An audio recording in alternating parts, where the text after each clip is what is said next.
In today's episode of HR Visionaries, we talk to Katie from GWI.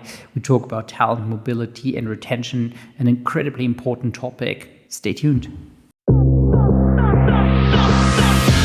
Welcome to HR Visionaries, where we unlock the secrets of modern HR. I'm Benjamin, your host. Join us as we shed light on today's HR universe with HR leaders and innovators from across the globe. Whether you're an HR pro, a business leader, or just curious about the future of work, this is your shortcut to the forefront of HR innovation. Brought to you by Hire, the AI talent attraction platform. Welcome to our latest episode of HR Visionaries. I'm looking forward to my guest today, Katie. Thanks a lot for taking the time. Thanks for having me. It's great to be here. Katie, could you let us in 5 or 6 sentences know who are you? So I'm Katie Williams. I am the head of talent acquisition at GWI. I've been at GWI for coming up to 2.5 years now, and I've seen quite a lot of change and transformation. So I'm excited to talk through that today. Amazing. Well, the change and transformation, that's exactly what we are after here in our podcast.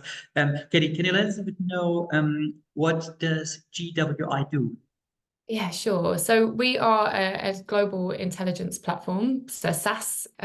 Initially, we started life as a market research tool, and have grown and adapted that product to become quite a versatile insights, consumer insights platform that we supply. B2B that also looks into the 2C component, I guess, a bit. Yeah, exactly. So the best way to describe it is if you are, let's say you're working for a marketing agency and you want to map your market. So thinking about what your consumers want to see, want to do, how they behave, you then use our tool to pitch and to find out exactly that information. And then use it to pitch to your clients as well. So whilst we work with media agencies, marketing agencies, we also work with huge enterprise clients and corporate clients as well. So really versatile. It's data at your fingertips. So there's no need for that really lengthy reporting. Sort of what you might see as traditional market research. We've kind of turned the table on that and turned the tide on that, and essentially what we provide is immediate data and immediate answers, and that's essentially the crux of it. So technology first, and what we provide is insights and business intelligence. So you mentioned you joined like 2.5 years ago, and how was GWI pitched to you back then? So what was the reason for you to join? Good question. I think when I joined, it was post-COVID, so at the time, we were trying to grow and scale at a time when lots of other tech companies were doing the same. So we just received our Series B funding, and off the back of that was, okay, let's scale, which was always the plan. Let's grow our headcount and then start to do that. At the time, as I say, everybody else was doing that as well. So I saw that as a challenge, as like, okay, like we can do that too. But actually, once we started to do it, we realized how tough it was, especially building out a TA team. So my role when I came in was to build a talent acquisition team who can help us to scale within that year and a half. And that's why I was very interested, because it was a start from scratch. There was a few foundations in place, some fundamentals in place, but actually there was so much to do, and it was a very, very interesting piece of work that I was raring to go on. Well, to be honest, I'm super interested in learning more about this. So, we all remember like 2.5 years ago, market going completely crazy, in particular in tech space. So, salary skyrocketing. So many fights around how to get the best people. So you mentioned it was quite a challenge, but must have also been a bit, well, not really frightening, but was quite a demanding challenge, I guess.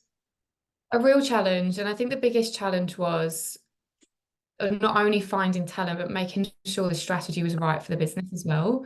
Because looking forward, we were looking at hiring a huge number of individuals, And at the time when I joined, we had a coordinator and one other or two other individuals in talent acquisition as recruiters. But looking at the longer term strategy, we needed, well, I needed that management layer as well, and that experience in the team. So knowing how many hires we needed to make with the headcount that we had, the challenge was actually not necessarily finding the talent. We could kind of find the talent. It was getting the talent to join us at the right budgets, at the right with the right ideas and with the right experience to lead the team, the more junior team as well. And I think that was the biggest challenge, especially hiring into our three markets. So I hired into Athens, New York, and London. And I think the biggest challenge probably was New York, which I'm sure everybody will say is finding talent in New York is hard. It's really difficult. And at that time, it was particularly tough. Well, I can well imagine, right? So from the three cities you mentioned, well, I don't know too much about Athens, to be honest, but finding the right people in London and New York must have been like a tremendous challenge indeed. And so when you were tasked with this, so was it something, okay, how did you approach this? Because it was like, okay, well, okay, it's a rather significant challenge. So it is actually worth picking up the fight.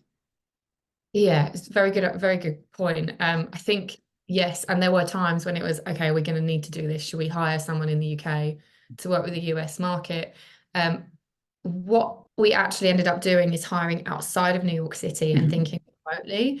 And our individual is still here working with us now. But actually, because we flexed on, or that flex was, okay, do we actually need someone physically in the office right at this time? No, we don't. So let's look outside of New York City, New York State, okay, but still having someone there who knew the US market, who understands the nuances, who can work really closely with that team and create that relationship. Because of the time zone difference, because of the pace that we needed to recruit, I thought it was really important we did have someone that the US team at GWI could work with closely as a partner and not have 5 hours of the day in the UK to work with them. And I think the biggest, again, one of the biggest things that I came across when joining GWI is that there wasn't necessarily an understanding of what TA were or who they are, what we do, and what the aim and strategy is behind it. And so I knew by having someone in the UK working in the US market, it's probably not going to help that. So the idea is to build trust and have someone there that's dedicated to the US, that understands the way that the market works, and always try and build that trust from that location. But I think it's worked out well, but it wasn't easy. And I think we're almost flipped over now 2.5 years later. It's a slightly different market. There's still lots and lots of jobs and not enough talent, but I know 2.5 years ago it was much harder to do that, but hopefully with some good results. Indeed. And well, can you talk a bit through how you approach like this kind of greenfield project? You said, okay, well, there were some fundamentals in place, but well, in overall, it's like starting from scratch and well, thinking about strategy. You probably thought about, okay, what kind of tools do we need? How can tech help us as a small team to grow rapidly? So, can you talk a bit through that? Yeah, of course. So the first thing that I did when coming in is look at the team at the moment. So making sure that we're retaining those individuals that are here, they have real good legacy experience, understand the product, understand the team. So I wanted to make sure that they were looked after, and really I helped them to understand what the vision was. So obviously for my initial starting was take stock. What do we need to do? What's the timescales to do that? I think we grew our headcount by something like 200 in that first year. And to do that, we needed a mix of technical capability in different areas. So tech in sales were the two highest headcounts that we needed to reach. But first, it was just to try and help them understand what the goal was. So bring them along the journey. So what is it that we're trying to achieve, and why are we trying to do this? So when I'm saying I'm going to bring in 4 new recruiters to help you and to work with you and to manage you, obviously if you've been somewhere for a year or two, that's going to feel a bit uncomfortable. So the first thing that I tackled was that change piece and trying to explain, okay, this is why we're doing it. This is what the vision looks like. This is what I see us doing in a year's time. This is how it's going to support you and stretch you and help you to grow. And that was the first step. Following on from that, we looked at taking it right down. Go ahead. May I ask one follow-up question here? So you mentioned, okay, well, we need to transform as a team, and things will change for you as the existing stuff. How did you communicate this? So in terms of like, hey, well, we need to change. We have like 200 a year, which means 4 a week, or 4 people a week we need to hire. So we need to change, but this change will, in the end, will be good for you as an individual. So it doesn't mean any harm. So yeah, I think there was definitely some resistance, if I can be honest, and that's completely natural, as resistance to, okay, this is not what we're used to. Right? Exactly. And we all know change is scary, and we all go through that curve, the change curve at different times, different periods. So trying to take that into account as well. But the way I did that with the team is I actually mapped out the workflow they were going through at the moment. So I asked them to tell me what they do. So we almost sat down in a workshop, like a mini workshop together, mapped out the whole process and talked about each step, and then talked about, okay, how does that help you now? What suggestions do you have that maybe could improve that for you? So we went through a few stages of workshops where we mapped out the whole recruitment process. And then I sort of dropped in some ideas or listened to their ideas. And then we almost built a new one off the back of that. But because it was the team's new one, the buy-in came alongside that, because they knew they'd helped build that. So I think that was probably the biggest success piece, is actually asking them to do it. And then when I came in with, okay, this is now what we're going to do, off the back of what you've suggested, the changes became easier to implement because they've been part of that process. It's super interesting, given that piece of transparency was probably absolutely essential to get everyone on board and to make sure that there's not too much resistance. And well, as I mentioned, I deeply most strongly believe, well, it's just human that one, well, if something changes, so you're helicoptered in, things change, and what does it actually mean for me, which is incredibly important to get everyone on board. Exactly. And I think, as I say, we talked about the change curve is different for everyone. I think that was quite challenging to understand, especially remote as well at that time. I think we were still going through some mini lockdowns, and there's a lot of challenge around trying to get everyone together. So yeah, I think that for me that was a huge learning, because initially, I went in and said, right, we're going to do this, and that wasn't the right approach. And the right approach was to collaborate and get everyone on the same page, and then share that vision off the back of that, knowing they understood why. How long did it take? So I think one in those transformation situations, one is always kind of ripped apart between like, okay, overthink in terms of like, hey, we have to prepare a lot and we don't want to start too early. So if the communication is not right, we're going to lose many people. Perhaps not that the people resign immediately, but like mentally, or well, when one starts too rapidly with like kind of not very comprehensive concept in mind. So what was this balancing for you? Yeah, I think that from the moment of let's map the workshop together, it took me a month or probably 6 weeks to really get to the point of, okay, I understand what needs to be done. Let's start workshopping. I would say that's probably 4 weeks. And then from that moment, from the workshopping, that was a kind of agile, consistent piece of work that we kept doing over and over again until we were ready to say, okay, I think this is the roadmap now for next year. I would probably say from that moment of workshop through to implementing the strategy and really getting the strategy rolling with the business and having a full team in place as well was probably about 4 or 5 months. And I often wonder if I reflect, if the market were different, would that have been a quicker process, perhaps, maybe. But we started to implement the strategy before we had the full team in place. But I think the real set of vision came when we sat down as a whole team, as a TA team, and as a people and culture team, and we sat down and explained the roadmap for the year ahead, and the vision and the strategy behind that, and actually what we're going to be doing. So what are those like really key pieces of work that you're going to love to do? What we're going to do that's going to change and transform this business. I think that was the real key moment where there was real switch on. And that, again, was probably about 4 or 5 months after the initial conversation. Wow, I'm always impressed how much communication and communication done right can do.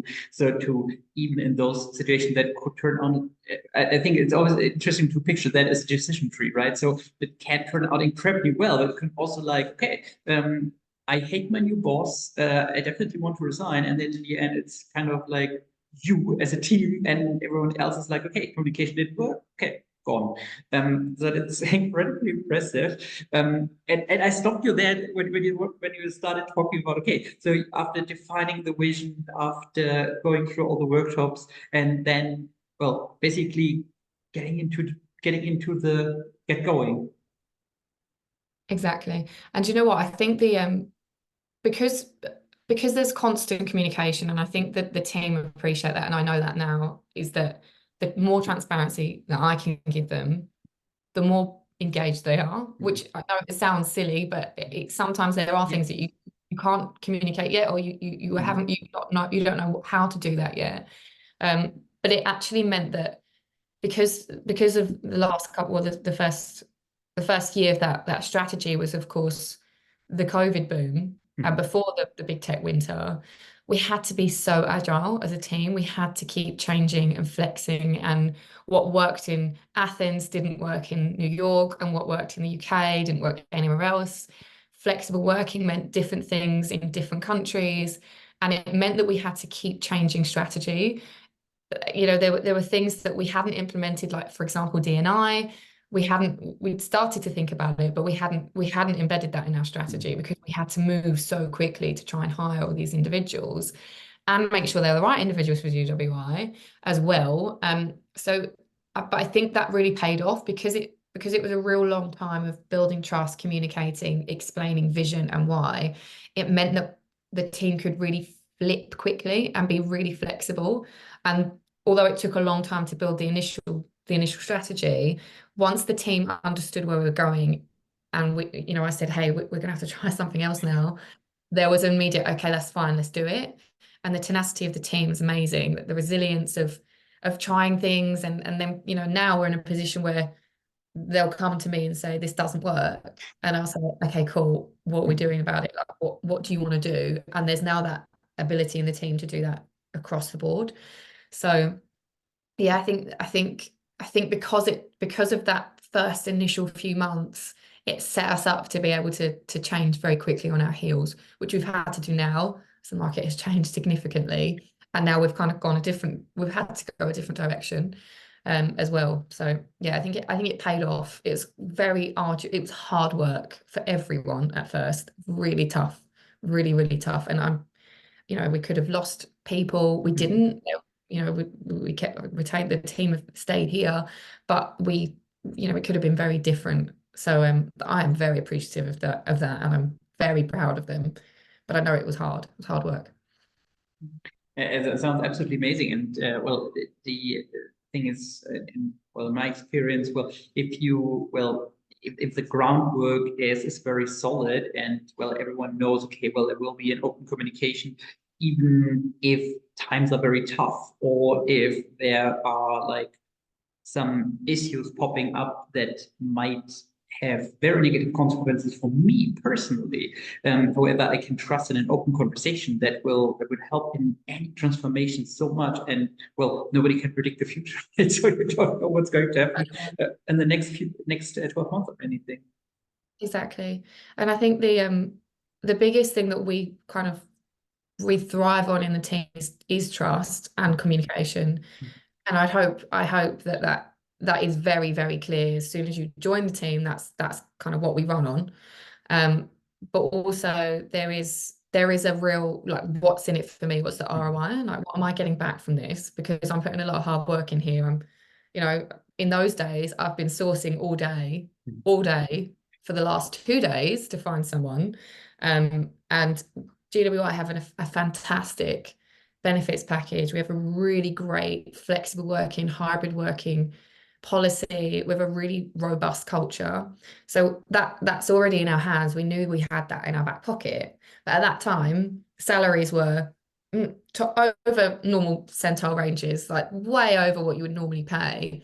And we chose to do the right thing and to pay the same consistent level that we always had, because we knew what happens when you can't pay those salaries. And look what did happen to lots of companies. Made that decision to be consistent and to be fair, and that really paid off because we've managed to look after our employees, and we're in a good spot. But it meant it was really hard for us because we couldn't just throw 50% increases in salaries at people. So the team were tired. It was hard work. And it was just making sure that they knew what that investment back to them was. So what are they getting back from all of this work that they're doing? And I think all of them are driven by success and goals, and you are in TA, right? That's what you're here for. You're here to hit a number, and that's why we love doing what we do. But it doesn't mean that it's not. Sometimes it feels tough. So I think it was really clear in kind of setting those expectations in that we're going to achieve this as a team, but for you individually, what do you want to get out of it? And let's try and get your stretch and your growth to meet that as well. I think that was really important. Well, this part of being also very open and transparent with potential candidates. So how did you communicate this, or how have you been communicating this as well? I think it can be a very interesting differentiator at a very early stage in the process in terms of like, hey, it's a company, they appreciate me being open, they are open, which then of course differentiate those those people who are just after the money and will leave anyhow if there is any better offer around. I think there's always going to be those candidates that might go through the process despite how transparent you are. They will go through the process, and then if we can't offer them what they need, they might reject our offer, and we know that, and we're always prepared for that when that happens. But we try and be really upfront. So we have quite a significant candidate pack with lots of information to all of our candidates. And actually at that time we hadn't developed all of those things. We had our employer branding, but it wasn't where it is now because we hadn't been around as a team for as long as we are. So we tried really hard to focus heavily on this is the situation, this is the company, this is the product, and be really clear about that from the outset. We also have a group of individuals called the Culture Keepers at GWI they're here to nurture and grow and maintain our culture and build on it, so that it's generally a network of volunteers that they're not handpicked. Generally they volunteer to support GWI as a whole, and they have a big part in the interview process, whereby at the end of every last stage you'll have a 20-minute conversation, which we call a values conversation, where we'll talk to you about our values and we'll ask you, how do they resonate with you? What experiences have you had with these values previously? And it feels quite loose, but we do that on purpose because we want the candidates to drive that chat, and we also want them to meet individuals at GWI who are not part of the hiring process, who are not a hiring manager or TA or anyone in HR. And we really give that conversation quite a bit of focus. There's no decision off the back of that. But what it does is it means candidates get real insight into, okay, I get it now, understand what GWI are about, who they're about, what they mean, and they've been able to meet other people, which they might not have been able to do before. We actually find that that's probably one of the biggest offer acceptance reasons that people join, is because they've had that experience. And we know that our culture keepers love it because they get buy-in of who comes in, they get to meet new GWIs before they start. So I think that's a really good part of the process that we know everyone enjoys. If we can get them to there, it almost cements that, okay, I'm really enjoying what I'm hearing. But there were and there are candidates that don't fall through the process because we don't meet their seller expectations. It's much better now. We don't have that market. That market isn't happening because we pay really fairly. We pay at the right rate, the benchmark rate. We pay at the right rate, but we're not paying what someone a company in Series A has just been funded, millions of pounds, or some of the FANGs companies. We never have. That's not where we position ourselves, because we have a lot more to offer. So we're always going to have that, I think. But again, transparency, just really clear about what that is now. May I ask, so how did you institutionalize this? So, well, culture keepers, I think it always sounds great from the outside, right? But it's not easy to set up such a system where you can make sure that, well, also consistent message is delivered to all people. So when I think about I just have this number of 200 hires in mind. So when you have 200 hires, it means for a week. So that means you're continuously in conversation with dozens of people, where you need to get a very consistent, honest, transparent message across. So how did you do that? Very difficult in those days, because we needed a lot of culture keepers. And at that time, we actually have transitioned the culture keepers from previously they were almost the conversation was about culture fit at GWI. And actually we took a step back and said, is that what we want to do? Or do we want to talk about adding to our culture? Because fitting, is it as inclusive as we want it to be? Probably not. So actually we halfway through that process, we said, actually, let's reposition this and completely revamp the culture keepers to where now we're talking about adding to culture, where we're talking about growing it, and we're not talking about trying to get somebody in that fits, because that isn't what we're about. We want different individuals, we want diverse individuals, not people that kind of fit a cookie cutter approach, and that's not what we wanted to do. So we actually kind of ripped it up and started again, which was quite challenging at the same time of trying to do all of this hiring.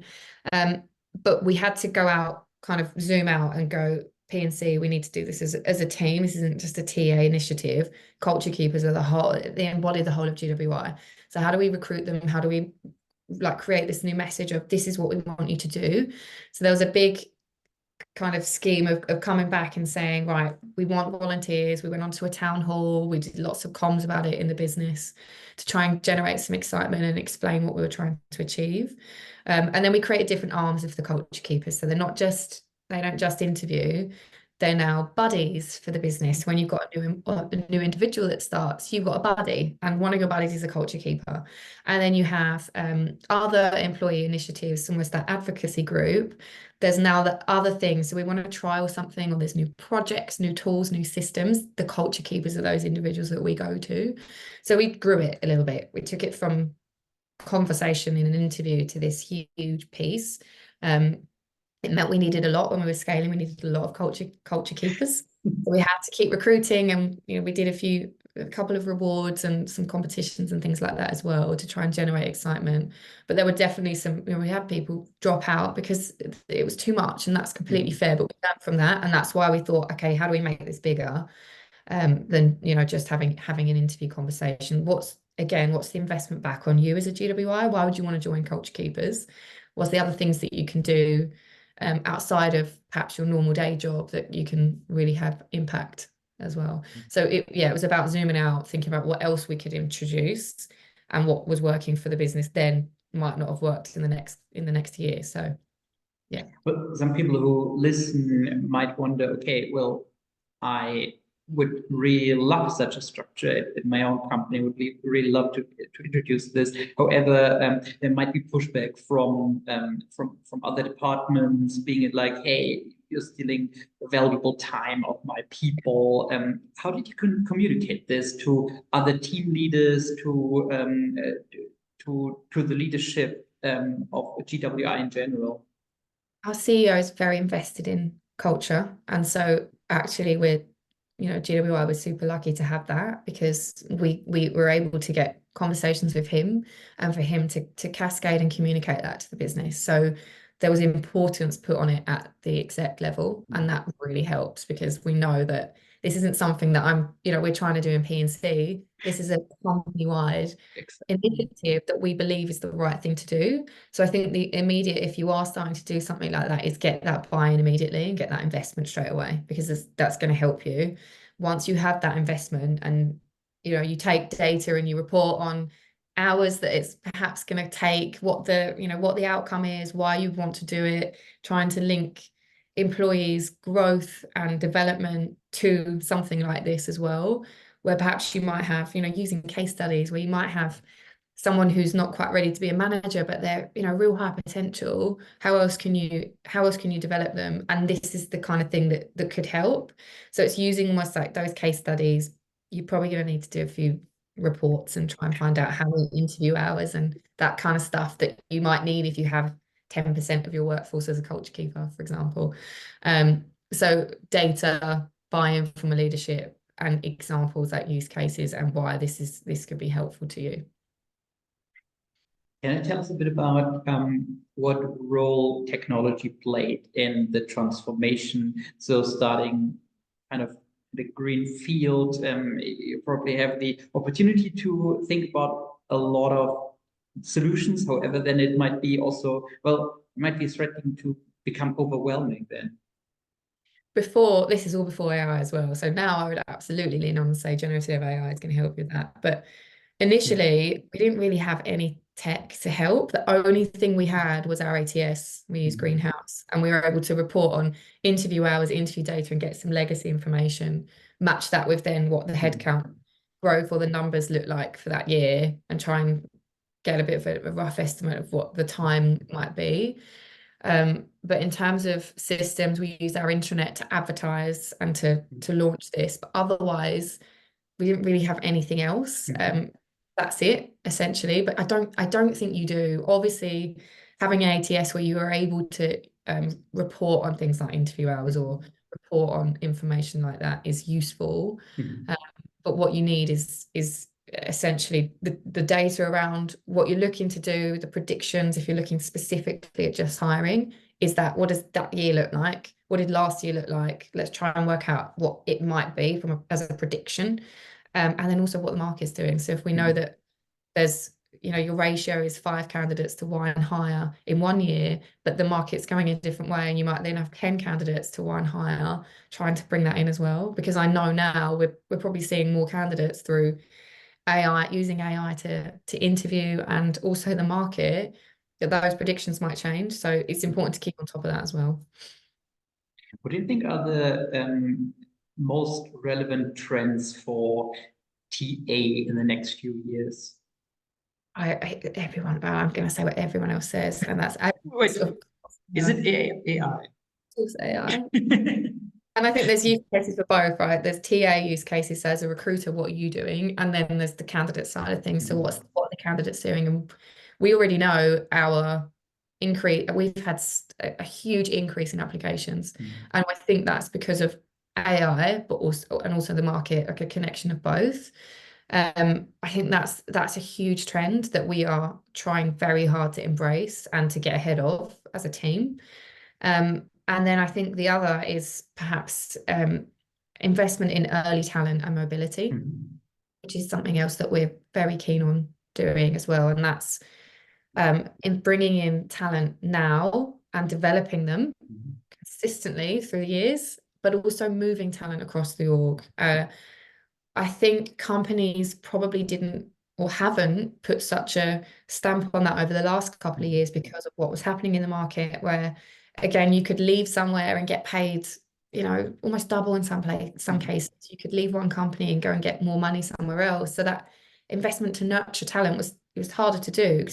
In TA, spinning on your heels trying to plug a gap that had left, but not perhaps having the right internal ability or a succession plan to actually fill those holes.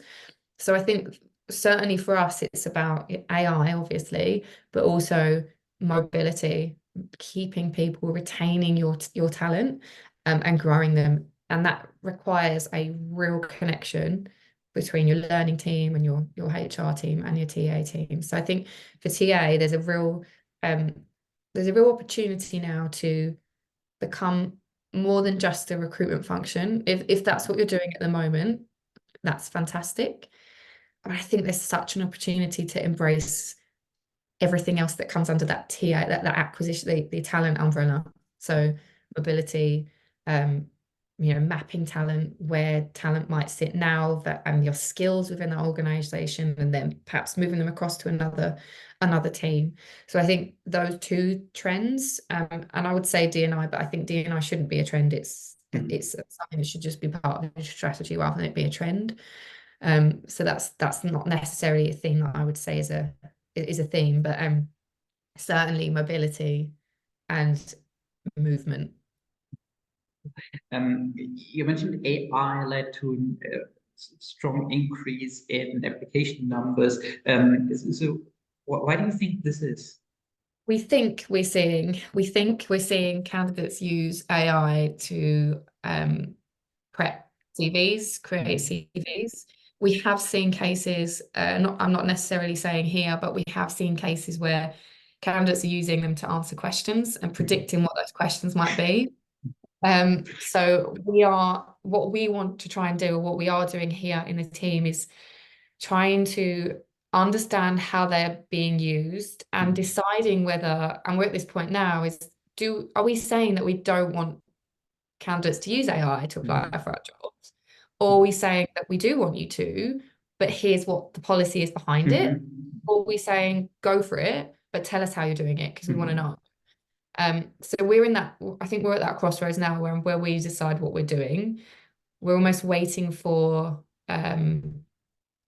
see what happens through that kind of natural research ourselves, and also knowing that we are in a position to bring in AI tools as well, which of course we are. Again, we're at that crossroads of going, which ones are we going to use? Which ones are the right ones for this company to use? And what ones do our candidates want us to use? And do they feel safe that we're using? But I think there's so many opportunities, so many, that it feels a little bit overwhelming. So we're just trying to take stock. But certainly when it comes back to your question around applications and candidate tools, we think we're seeing, we know you can put a job description in ChatGPT and it'll give you a resume. We know that happens. So we in the team think, as a TA, actually you have so much more value now, because your screening conversations are far more important, because you're now screening out individuals that might not actually fit that job and maybe reading off a crib sheet or a cheat sheet. And we know that our conversations and the questions that we are asking need to be much, much, much deeper than they ever have been. And actually, we feel that puts value back on us as a team, because that's not replaceable at the moment. That human element, the EQ that you have to bring as a TA, is really important. So we're now feeling like we've got a nice kind of bucket for us to say, right, what do we do now? What questions are we asking that's going to really, really help us understand what candidates are using AI? And if they have, great, that's fantastic, because they're using initiative. But how do we know that they've got those skills? That's what's going to be really important. I must say, I really like this approach in terms of let's say, knowledge you can gain pretty easily. However, how to gain emotional intelligence, how to be a problem solver. This is a completely different story then, and then to focus much more on these things that you can't really get out of a people, or putting a person just in front of a machine. So that's incredibly interesting indeed. Exactly. I think every role is going to need to use AI in the future, and that means that I don't think we should be telling people you can't use it to interview. It's just making sure that if you are using it, do you possess the skills or the potential skills, the future skills for this job? And I think that's the question, and that still doesn't have we're coming together as a team, we're workshopping it now. Like, how do we do that? What can we do to make sure that we're assessing for that? But I don't think it would be wise to just kind of cut it out, because we need people to be able to use GAI. It's the future of work, and certainly in our company where with SaaS, you have to. So yeah, I think we don't want to rush in on anything, and I know that we're doing a lot of work in the background, and a lot of it is research and testing. Wonderful, Katie. I have one last question, a new category we introduced. What is a question you would want to pose to a future HR Visionaries guest? So something that you are interested in asking. Really good question. I might need a bit of time for this one. Okay. I'm sorry, I had to come a bit of an ambush here. I'm just thinking about what I'd like to know. Mhm. Maybe something around that's really important to us at the moment, and that's around mobility and retention and movement of our people. And I'd love to know strategies for this and how you're doing it, whether you're using systems and tools or whether it's something that happens a bit more organically. And I think I'd like to know, maybe it's not just a flat question, but perhaps a topic or something around how you're doing that successfully, and how you'd start to launch something at an SME like GWI. Wonderful. Katie, thank you so much for all the insights. Incredible story. This from greenfield to hiring several hundred people, hiring machine. Amazing story. Thanks a lot. Thank you very much for having me. It's great. Thanks a lot, guys, for listening in. I'm sure you also found it super interesting to listen to what Katie said. See you next time.